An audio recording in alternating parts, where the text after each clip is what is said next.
Salut, salut, c'est Marc, le missionnaire au Mexique. Eh bien, je suis heureux d'être avec toi ce matin, cet après-midi, ce soir ou cette nuit. Ça dépend alors où tu verras cette vidéo. Mais je suis heureux d'être avec toi pour qu'on puisse se confronter à la parole de Dieu. Aujourd'hui, c'est encore un jour de grâce, c'est encore un jour où Dieu veut révéler sa volonté pour notre vie, pour ta vie. C'est un jour où Dieu va parler à nos cœurs et c'est important d'écouter la parole de Dieu. C'est important de lire la Bible. C'est important de s'approcher de Jésus et de lui demander bien la révélation des Écritures, la révélation de qui il est, pour que nous puissions croître, pour que nous puissions acquérir de la maturité en lui et que nous puissions bien faire l'œuvre d'un évangéliste, faire l'œuvre d'un disciple de Jésus. Et aujourd'hui, je voudrais nous poser la question, nous sommes des vrais disciples de Jésus-Christ ou nous sommes des personnes qui, des fois, nous éloignons de la vérité et jusqu'à être même peut-être des traîtres de Jésus-Christ. C'est une parole qui est énorme, qui est vraiment forte, mais oui, des fois, dans notre comportement, dans notre caractère, dans nos paroles, eh bien, on peut renier notre foi à cause de ne pas connaître suffisamment Jésus, à cause d'être en apprenant de la parole, mais en ne comprenant jamais vraiment ce que Jésus veut dire. Et c'est le cas que va constater Paul, dans la deuxième épître de Paul à Timothée. Paul va être confronté dans sa prison à des circonstances défavorables, mais va pouvoir écrire à Timothée et va lui dire « Sache que dans les derniers jours, il y aura des temps difficiles. Il y aura des temps où il y aura même des personnes qui seront dans nos églises, dans nos bâtiments, dans nos assemblées, et qui ne vont pas suivre Christ, qui vont être présents, oui, ils vont avoir l'apparence d'être des disciples ou d'être des chrétiens, mais ne seront que des sympathisants. Ils n'iront pas jusqu'au bout. Et on va voir ce que Jésus nous dit et comment Jésus nous exhorte à sortir de cette ornière de la religion ou de la religiosité. Alors, 2 Timothée chapitre 3, « Car les hommes seront égoïstes, amis de l'argent, fanfarons, hautains, blasphémateurs, rebelles à leurs parents, ingrats, irreligieux, insensibles, déloyaux, calomniateurs, intempérants, cruels, ennemis des gens de bien, traîtres, emportés, enflés d'orgueil, aimant le plaisir plus que Dieu, ayant l'apparence de la piété, mais en reniant ce qui en fait la force. Éloigne-toi de ces hommes-là. Il en est parmi eux qui s'introduisent dans les maisons et qui captivent les faibles femmes, chargées de péché, agitées par des passions de toute espèce, apprenant toujours et ne pouvant jamais arriver à la connaissance de la vérité. Ça, c'est le constat que Paul fait. Et il envoie cette lettre à Timothée pour dire, mais de ces personnes-là, mais fuis, éloigne-toi d'eux, même s'ils sont présents dans l'assemblée, même s'ils font croire qu'ils ont une belle apparence de la piété, qu'ils savent s'habiller comme un chrétien, parler comme un chrétien, avoir un raisonnement de chrétien le dimanche, mais tout le reste de la semaine, qu'est-ce qui se passe dans leur vie personnelle? Ils sont loin d'être des disciples, au contraire. Et Paul dit au pasteur Timothée, bien, ces personnes, éloigne-toi d'eux. C'est dangereux d'être à leur contact parce qu'ils apprennent, ils viennent aux réunions, ils lisent soi-disant la Bible, mais ils ne comprennent rien et ils ne mettent rien en pratique dans leur vie personnelle. Oh là là, ce constat est compliqué, ce constat est différent et Jésus fera ce même constat en son temps. Il y avait des personnes qui le suivaient, des multitudes, des foules entières qui venaient s'approcher de lui pour recevoir des bénédictions, pour recevoir des grâces, pour recevoir peut-être la guérison d'une maladie ou recevoir un morceau de pain, un morceau de poisson lorsque Jésus avait décidé de partager le repas avec ceux qui l'écoutaient. Mais ils venaient par intérêt, ils ne venaient pas pour venir des vrais disciples. Les vrais disciples, c'est ceux qu'on voit dans l'église naissante, c'est ceux qui sont dans les actes des apôtres que l'on voit, chapitre 2, chapitre 3, chapitre 4, chapitre 8. On voit Jésus qui donne des ordres de faire de toutes les nations des disciples, de les baptiser, de les enseigner, et puis ensuite bien de continuer la marche, d'abord à Jérusalem, acte 1:8, un texte bien connu, vous recevrez une puissance, le Saint-Esprit surviendra sur vous, et vous serez mes témoins. Vous serez mes témoins d'abord à Jérusalem, ensuite vous irez un peu plus loin, en Judée, en Samarie, et jusqu'aux extrémités de la terre. Vous recevrez une puissance, le Saint-Esprit, pour être des témoins, pour être des personnes qui vont voir l'œuvre de Dieu, qui vont sentir, goûter, expérimenter la grâce de Dieu, qui vont être sauvés par la foi en Jésus-Christ et qui vont pouvoir témoigner aux autres. Moi, j'étais là à ce moment-là, moi j'ai vu ça, moi j'ai entendu ça, et c'est ce qui s'est passé. Et ils vont témoigner de ce que Jésus fait dans leur vie. La parole témoin, en grec, c'est la parole martyr, et c'est un peu un sens différent. Le martyr, c'est celui qui va aller pour sa cause, qu'il défend, qu'il va aller à être peut-être même tué. Et alors, le martyr, c'est une personne qui est innocente, mais qui, à cause de sa foi, eh bien, va aller jusqu'au bout. Et cette église naissante, cette église primitive, comme quelques-uns disent, on la voit qui progresse. Chapitre 2, ils sont environ 120 dans ce lieu où ils sont en train de prier, de demander au Seigneur d'accomplir sa promesse. On veut recevoir, Seigneur, le consolateur, l'esprit de vérité qui nous guidera dans toute la vérité. Nous voulons recevoir cette puissance pour pouvoir témoigner. Nous voulons recevoir cette puissance pour exercer les dons spirituels. Seigneur, fais-nous grâce. Fais-nous grâce de recevoir cette puissance. Et ils sont là, persévérants dans la prière, pendant 10 jours. Et au bout de 10 jours, le miracle, la promesse se complète. Voilà, c'est vrai. Le Saint-Esprit descend sur eux. Pierre va prêcher, 3000 personnes vont se convertir. Hommes, frères, que ferons-nous? Ils sont touchés au vif. Le cœur est saisi par le message de l'Évangile à cause de l'action du Saint-Esprit qui convainc de péché, de justice et de jugement. Et alors là, ils vont être imparables.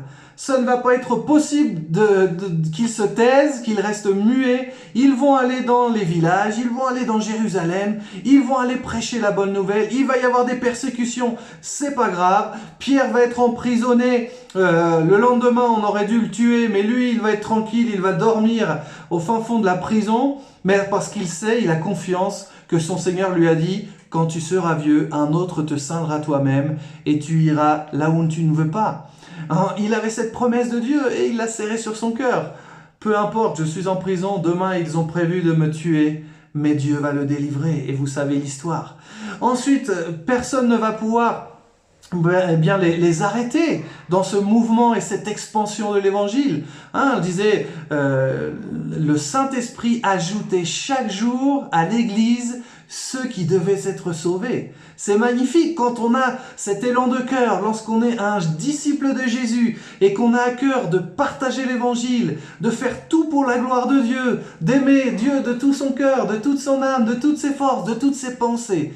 Alors, le Saint-Esprit est avec nous et il nous dirige, il nous conduit, il nous envoie, il nous donne les paroles, ouvre ta bouche, je la remplirai. Et au moment de devoir être un témoin, eh bien, on l'est avec force et avec puissance. On n'est pas de ceux qui sont à la traîne, on n'est pas de ceux qui se cachent, on n'est pas de ceux qui s'enfuient, on n'est pas de ceux qui arrêtent pour une bricole, pour une pacotille.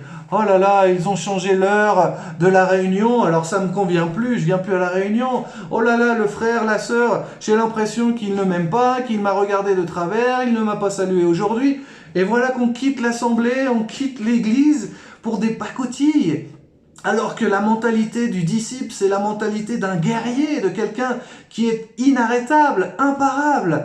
Eh bien, moi, je voudrais vous transmettre dans ces instants ce désir de devenir un vrai disciple de Jésus. Et Jésus va être dur. Jésus va vraiment être précis sur la définition du disciple que lui, il désire et qu'il désire à ses côtés pour pouvoir être avec lui, l'enseigner, le faire grandir dans la connaissance de Jésus, dans la connaissance de la parole de Dieu, et de pouvoir faire de lui un chrétien efficace, de pouvoir faire de lui un soldat fidèle, un soldat qui saura manier les armes et qui saura rentrer dans les plans de Dieu et conquérir les terres qui sont promises par le Seigneur dans l'évangélisation, etc., etc.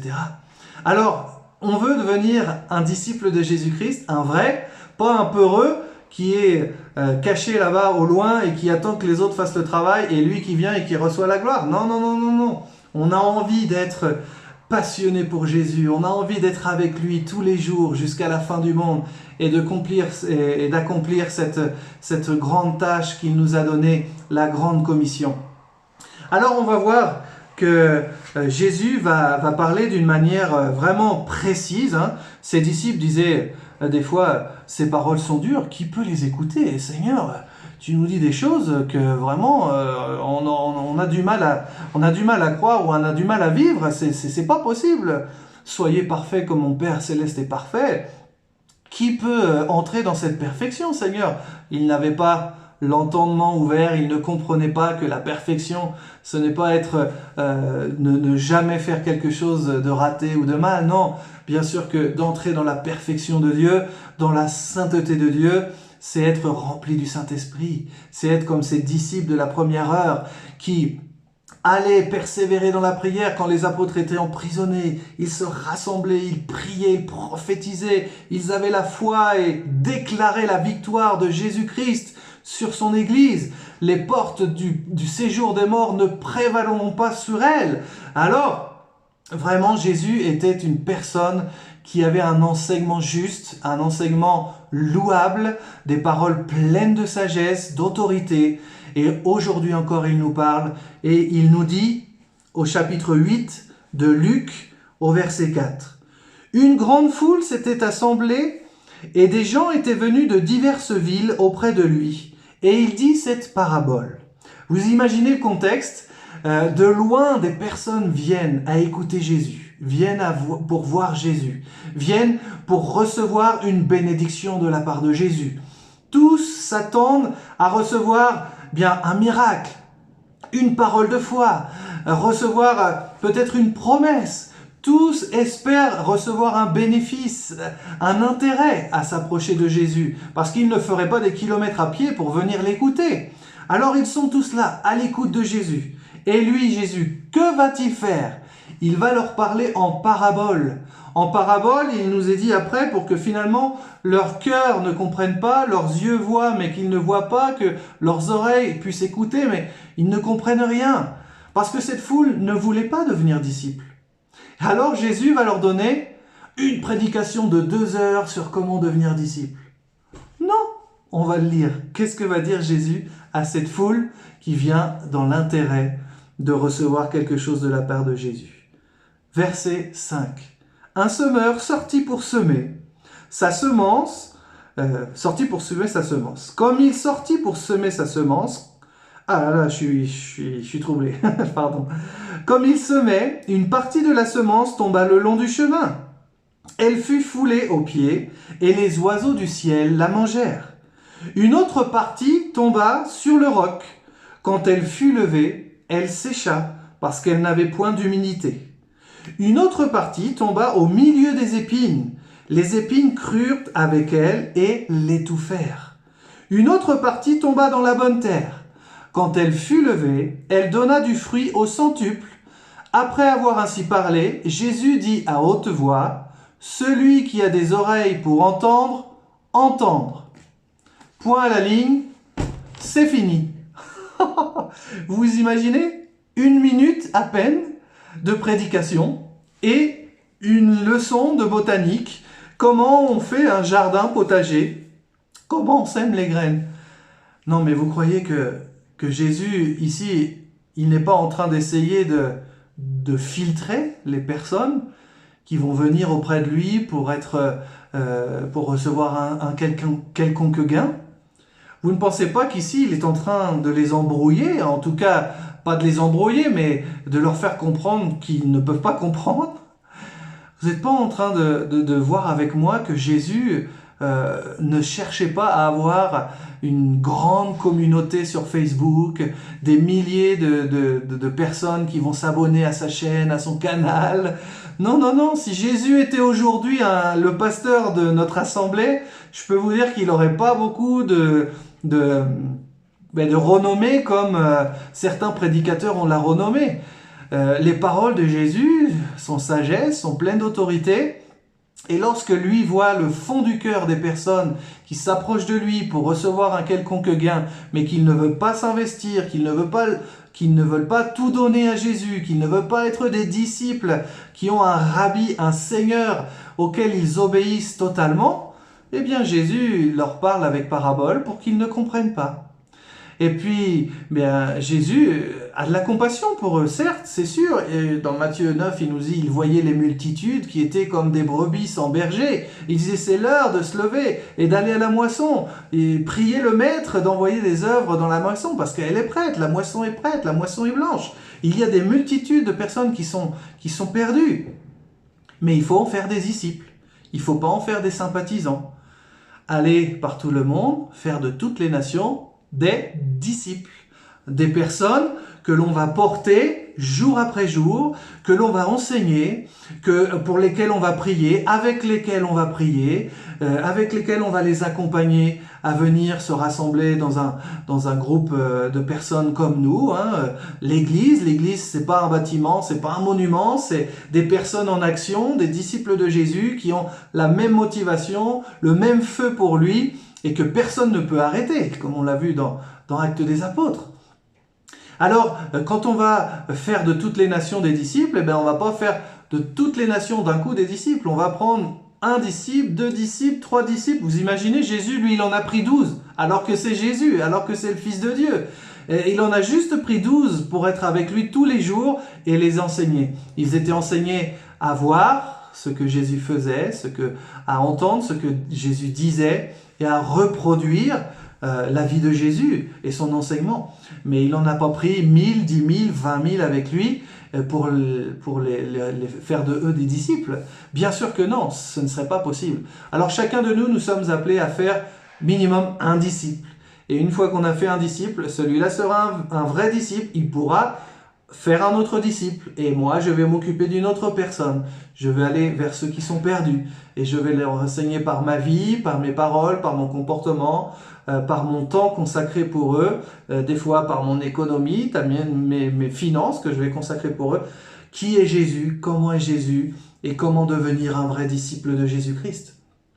Alors Jésus va leur parler, mais ceux qui vont désirer aller plus loin avec Jésus, ceux qui vont vouloir goûter de l'entendement de Jésus, savoir qui est Jésus et qu'est-ce qu'il a voulu dire au travers de ses enseignements botaniques, parce que Jésus ne parle pas pour rien dire. Toujours Jésus, lorsqu'il enseigne, il y a une profondeur dans l'enseignement pour que nous puissions mettre en pratique dans nos vies. Ce n'est pas qu'il a voulu éparpiller la foule ou embrouiller la foule pour qu'il s'en aille et disant race de vipères, incrédule, qui vous a appris à fuir la colère à venir. Non, c'est pas ça que Jésus a voulu faire dans ce contexte. Il a voulu faire réfléchir les gens qu'il fallait plus que la prédication. Il fallait s'approcher dans l'intimité avec Jésus. Et dans l'intimité avec Jésus, eh bien on voit ses disciples. On continue la lecture et au verset 9, dit c'est ses disciples. Alors là, c'est pas la foule, c'est pas les personnes qui sont autour de lui, ce sont ses disciples lui demandèrent que signifiait cette parabole. Il répondit, il vous a été donné de connaître les mystères du royaume de Dieu, mais pour les autres, cela leur est dit en parabole, afin qu'en voyant, ils ne voient point, et qu'en entendant, ils ne comprennent point. Et verset 11, voici ce que signifie cette parabole. Et là, dans l'intimité avec Jésus, en tant que relation rabbi, maître et disciple, celui qui écoute, celui qui regarde, celui qui observe, celui qui prend des notes, celui qui a envie de devenir pareil que son rabbi, pareil que son exemple suprême, pareil que son Seigneur, alors celui-là, c'est le vrai disciple. C'est celui qui s'approche pour poser la question à Jésus. Jésus, explique-moi cette parabole. J'ai pas compris. Écoute, j'ai pas encore l'entendement ouvert totalement aux Écritures et j'ai besoin dans l'intimité avec toi et je te pose la question, je viens vers toi et c'est normal parce que tu es mon rabbi, tu es mon maître. Explique-moi, Seigneur, qu'est-ce qui se passe? Comment je dois me comporter? Qui suis-je moi? Suis-je la semence qui a été mangée par les oiseaux? Suis-je celle qui est avec les pierres, avec les épines? Ou est-ce que moi je peux avoir l'espérance d'être une bonne terre pour porter du fruit et 1%? Eh bien, Jésus, lui, ne va pas perdre son temps à répondre à ceux qui sont sur le chemin. Il ne perd pas son temps à arroser les semences qui sont sur les pierres ou arroser les pierres, ça sert à rien. Il ne va pas arroser les semences qui sont dans les épines parce qu'il sait très bien que les épines vont étouffer et le cœur va être pris par les choses de ce monde. Non, il va arroser et concentrer son attention, son enseignement, son temps sur les disciples qui ont vraiment envie d'être des disciples. Et c'est ce que je veux nous transmettre dans ce message. C'est cet ardent désir de devenir un vrai disciple de Jésus-Christ. Non pas un traître, non pas un peureux, non pas de ceux qui désertent la foi ou qui l'abandonnent, mais être un vrai disciple qui suit Jésus. Et que Jésus n'utilise pas son temps pour rien avec nous. Au contraire, on a envie d'aller jusqu'au bout avec Jésus. Alors on va suivre et on va dans Luc au chapitre 14. Et au chapitre 14, eh bien, on voit Jésus qui est toujours entouré de la foule, dans un même contexte. La foule est toujours à ses alentours pour bénéficier d'un miracle, d'une guérison, d'une parole d'encouragement, etc. Jésus faisait du bien à tous ceux qui l'entouraient, etc. Il guérissait les malades. Alors sa réputation et sa renommée étaient grandissantes et tout le monde voulait voir Jésus. Enfin, la majorité des personnes voulaient voir Jésus, mais ne voulaient pas s'engager avec Jésus. Ils avaient leur religion, ils avaient leur tradition, et un petit miracle comme ça, une petite bénédiction comme ça, gratuit, c'est bien, pourquoi la refuser? Mais être un vrai disciple et donner sa vie pour Jésus, non, et ça on n'a pas vraiment envie de le vivre. Alors au chapitre 14 de Luc, on voit au verset 25, on lit encore un même contexte. Verset 25, « Des grandes foules faisaient route avec Jésus. Il se retourna et leur dit, « Si quelqu'un vient à moi sans me préférer à son père, à sa mère, à sa femme, à ses enfants, à ses frères, à ses sœurs, et même à sa propre vie, il ne peut être mon disciple. Et quiconque ne porte pas sa croix et ne me suit pas, ne peut être mon disciple. » Waouh, Jésus, encore une fois, va parler d'une manière forte à la foule, va leur transmettre un message, et on va voir 4 points dans ce message, où il va leur poser la question, mais vous êtes vraiment bien sûr que vous voulez me suivre, que vous voulez être mon disciple? Sachez que si vous me suivez, la conséquence de me suivre, c'est mourir à soi-même. C'est ne plus penser à ces rêves qui sont loin des rêves de Dieu. C'est rentrer pleinement dans la volonté de Dieu qui est agréable, bonne et parfaite. C'est jouir de la présence de Jésus dans les persécutions, dans les épreuves, dans les maladies. Paul dira à Timothée, ceux qui veulent vivre pieusement seront persécutés. C'est pas une probabilité, c'est une certitude. On va, en tant que disciple de Jésus, souffrir pour la cause de Jésus. Et on va devoir renoncer à ce qu'on a de plus cher pour suivre Jésus. Et il nous dit donc que si on aime nos parents, notre épouse, nos enfants, etc., plus que lui, on n'est pas digne d'être de ses disciples. Parce qu'il y aura des conflits dans nos familles. Jésus n'est pas en train de dire que nous devons haïr nos familles, parce qu'il y a un autre texte qui dit celui qui ne haït ni son père, ni sa mère, ni son frère, son épouse, n'est pas digne de moi. Cette parole est vraie, c'est Jésus qui l'a prononcée, mais il ne voulait pas faire la guerre entre les familles, ou que nous abandonnions nos enfants, notre femme, pour, d'une manière mystique, aller nous réfugier dans, je sais pas, une montagne pour prier toute la journée, toute la nuit.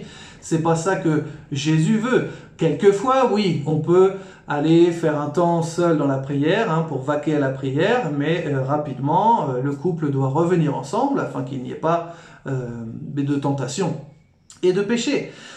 Mais Jésus nous dit que si nous aimons plus la relation que nous avons avec nos parents et que à l'heure de la réunion, je ne sais pas, ou à l'heure de prier, ou à l'heure où Jésus te donne rendez-vous chaque jour pour avoir un temps de communion avec lui, tu ne te présentes pas à cause qu'un appel téléphonique d'un proche, à cause de qu'un tel t'a sollicité pour faire un déménagement, à cause de... Alors, il y a un temps pour tout dans la vie. Mais la priorité, c'est pour Jésus. Certes, tu pourras répondre au téléphone après. Certes, tu pourras aller faire ton déménagement après. Pas de problème. Au contraire, c'est un témoignage d'aider les autres, d'aider son prochain.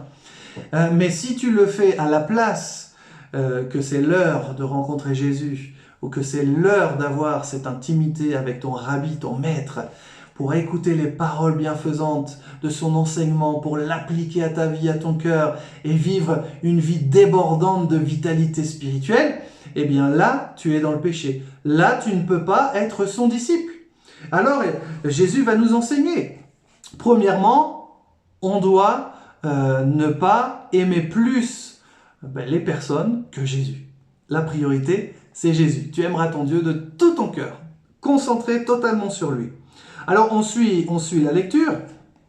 Ensuite, qu'est-ce que Jésus va nous dire? Verset 28.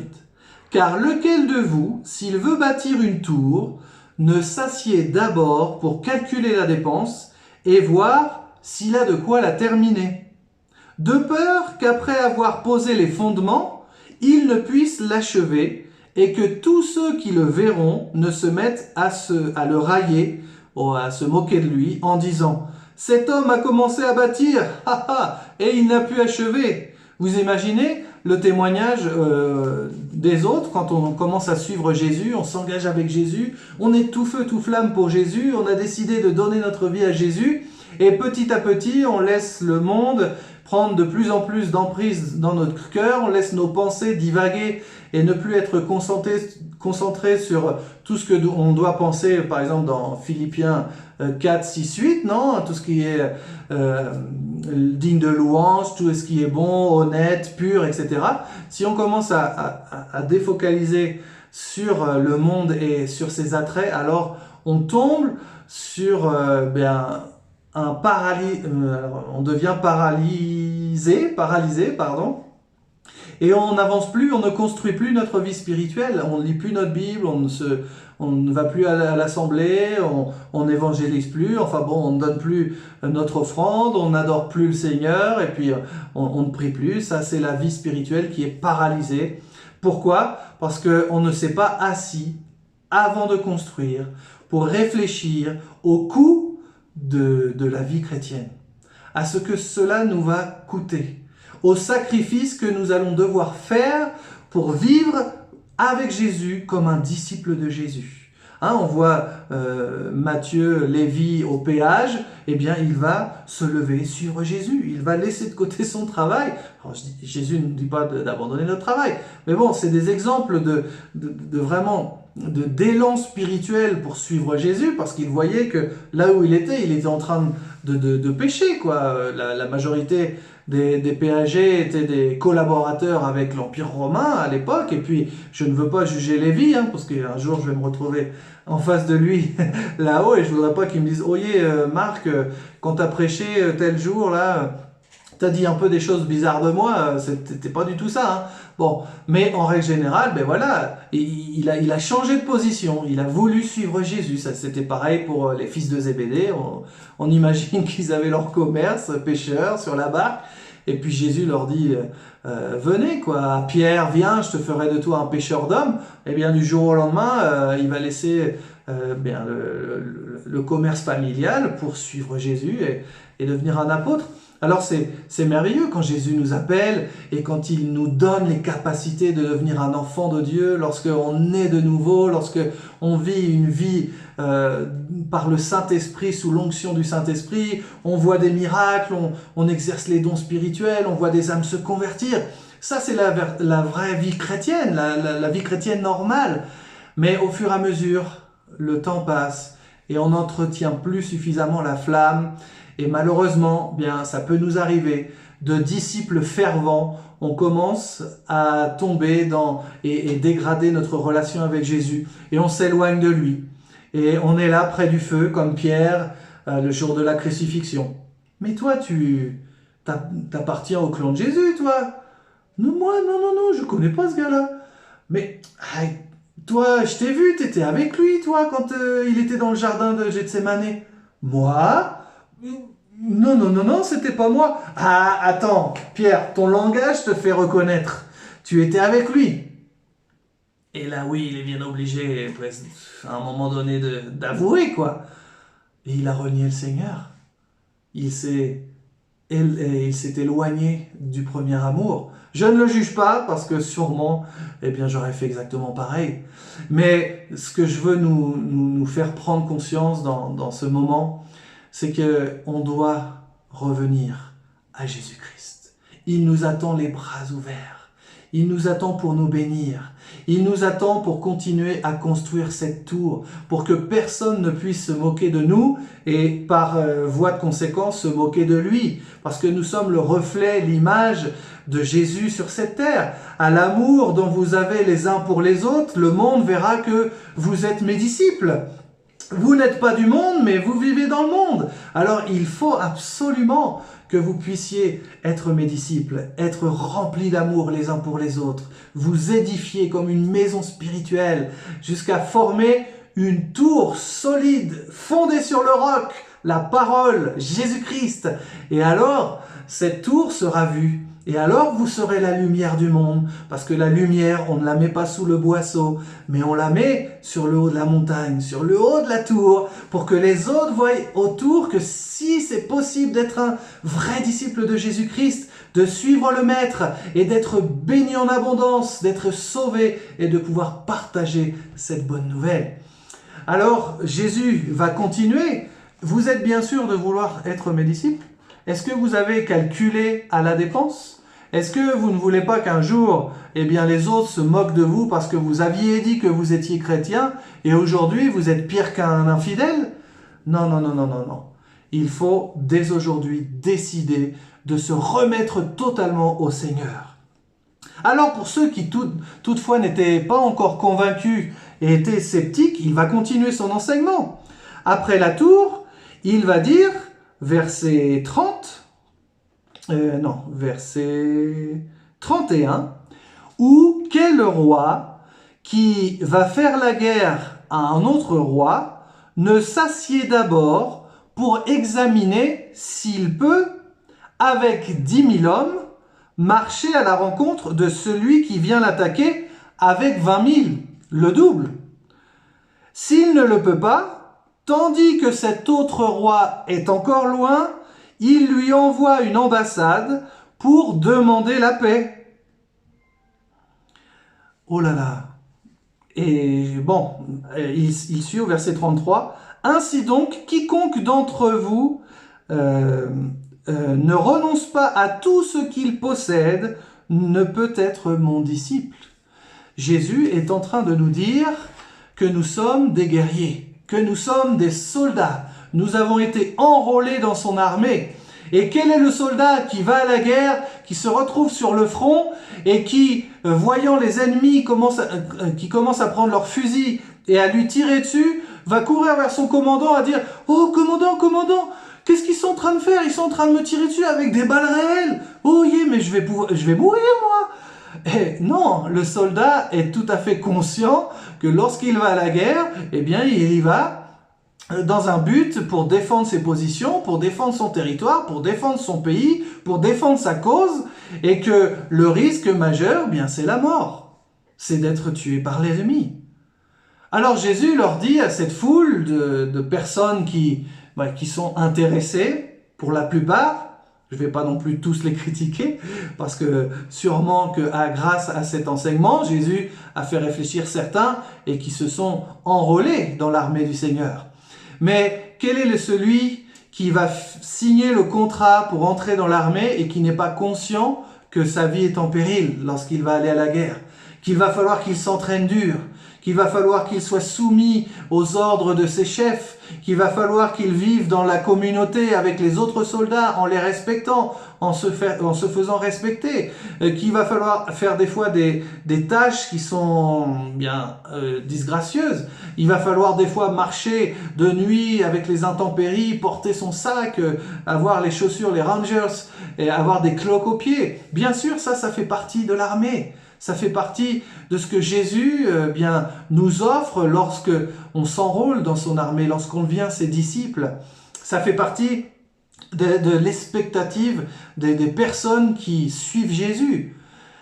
Alors Jésus leur dit, mais si vous pensez que vous n'êtes pas capable de gagner, parce qu'en face, ils sont 2 fois plus nombreux, eh bien, désertez l'armée et puis allez faire la guerre.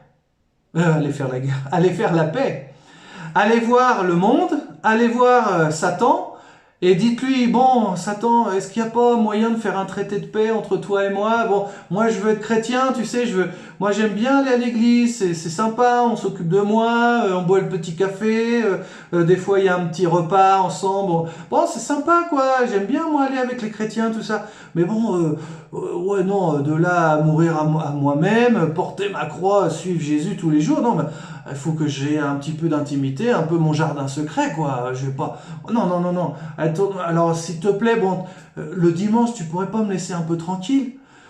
Tu me laisses aller à l'église et puis le reste de la semaine, je suis avec toi, quoi. Je vais pas te faire de mal. Non, moi, je suis pas de ceux qui vont aller témoigner dans la rue pour aller gagner des âmes et conquérir, les arracher des ténèbres pour les amener à l'admirable lumière. Non, la semaine tranquillo, non, t'inquiète pas, Satan, t'inquiète pas, le monde. Bon, on fait un pacte, quoi. On s'arrange, non? Et puis quand moi j'ai besoin de toi, tu m'aides, et puis quand toi t'as besoin de moi, je t'aide, non? C'est ça que Jésus, il est en train de dire à la foule. Il est en train de leur faire prendre conscience qu'il n'y a pas moyen de faire un pacte avec l'ennemi. Si tu veux être un disciple de Jésus, tu dois avoir une vie conforme à l'exemple de Jésus. Tel maître, tel disciple. Ceux qu'ils auront fait au bois vert, ils vont le faire au bois sec. Et ceux que Jésus a vécu comme persécution et cette guerre spirituelle contre Satan et cette victoire qu'il a eue et qu'il a obtenue à la croix du Calvaire en donnant sa vie, en faisant couler son sang, eh bien il l'a eu parce qu'il a été jusqu'au bout. Parce que personne n'a pu l'arrêter.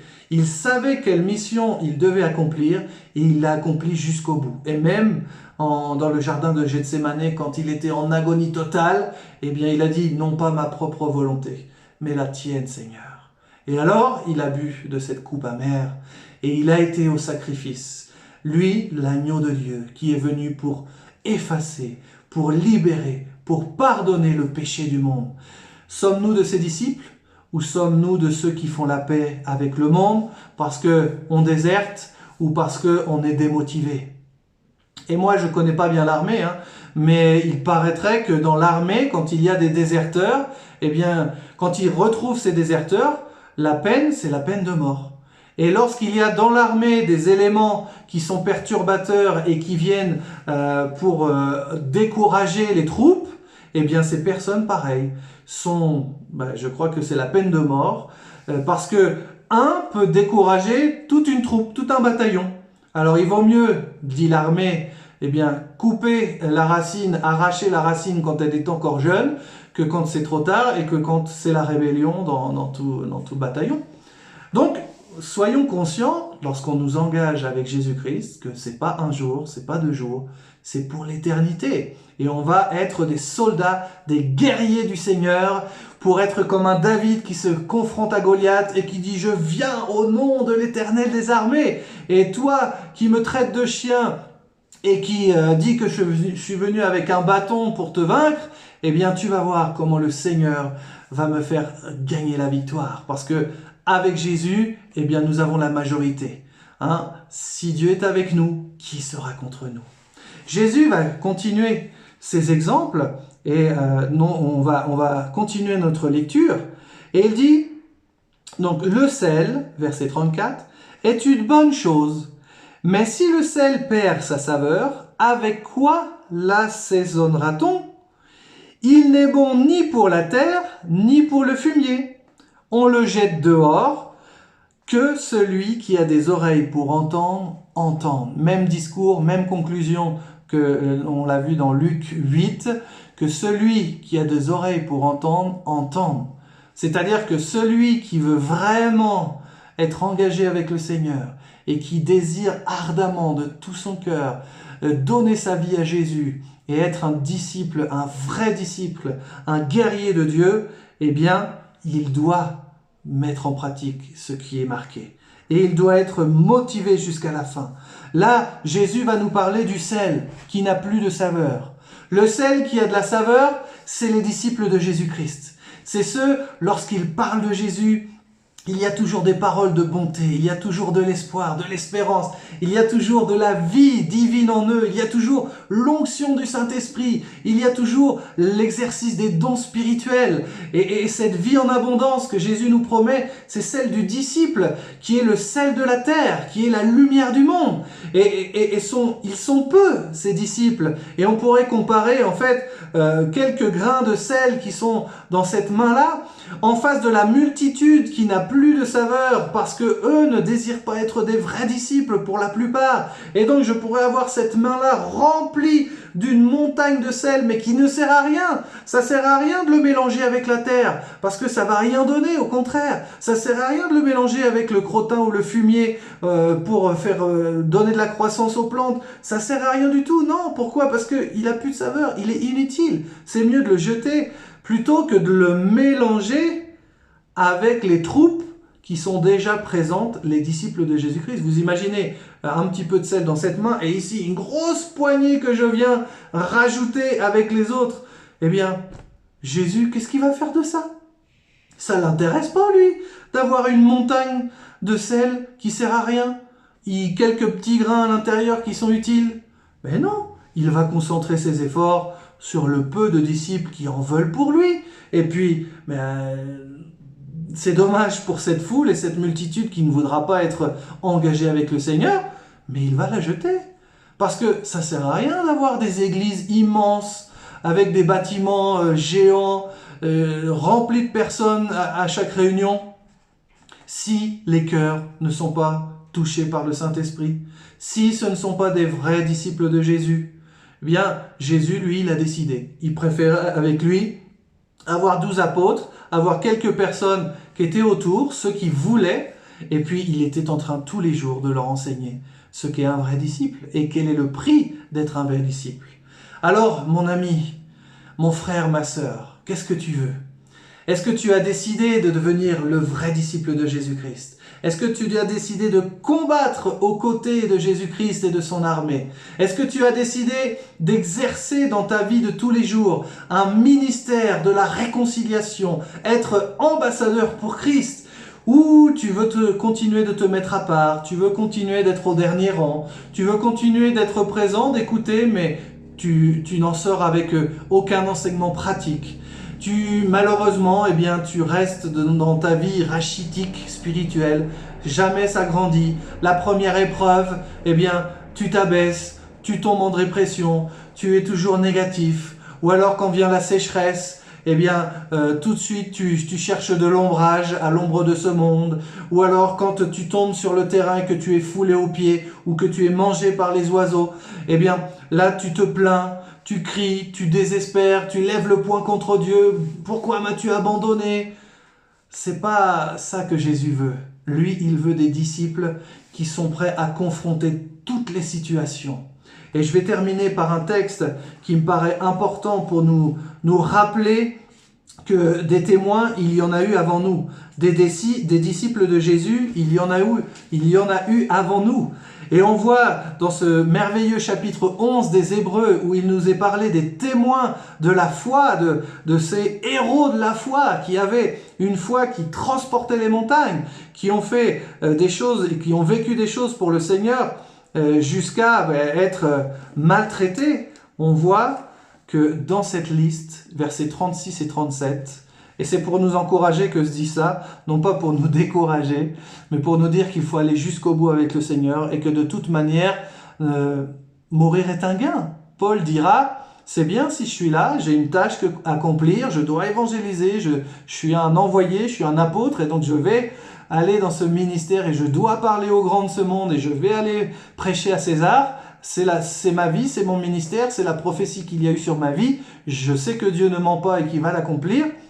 Donc, je vais aller jusqu'à là-bas. Et on voit bien qu'il a été emprisonné, etc., etc. Et puis, il y en a d'autres qui ont eu cette même mentalité que Paul et qui ont dit « Jusqu'à la mort, nous te suivrons, nous te serons fidèles. » Et verset 36 dit « D'autres subirent les moqueries et les fouets, les chaînes et la prison. Ils furent lapidés, sciés, torturés. Ils moururent tués par l'épée. Ils allèrent çà et là vêtus de peau de brebis et de peau de chèvre, dénués de tout, persécutés, maltraités, eux dont le monde n'était pas digne, errant dans les déserts et dans les montagnes, dans les cavernes et dans les antres de la terre, etc., etc. Et ça, ce sont des vrais disciples de Jésus-Christ. Ces personnes sont des exemples pour nous. Et je ne cours pas à être persécuté et j'ai pas un désir profond d'être scié en deux. C'est pas ça le but de Jésus. Le but de Jésus, c'est que nous puissions remplir le ministère, remplis bien ton ministère et d'être un disciple assidu, d'être un disciple motivé, d'être un disciple imparable que personne ne pourra décourager à cause mais qu'il ait la présence de Jésus en lui.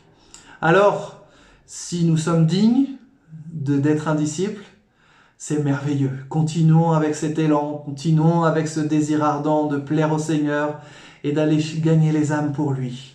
Et si nous ne sommes toujours pas dignes d'être ses disciples, eh bien, aujourd'hui même, prenons cette décision de suivre le Maître, de lui laisser tout, de se dépouiller du péché et de tout ce qui nous entoure si facilement.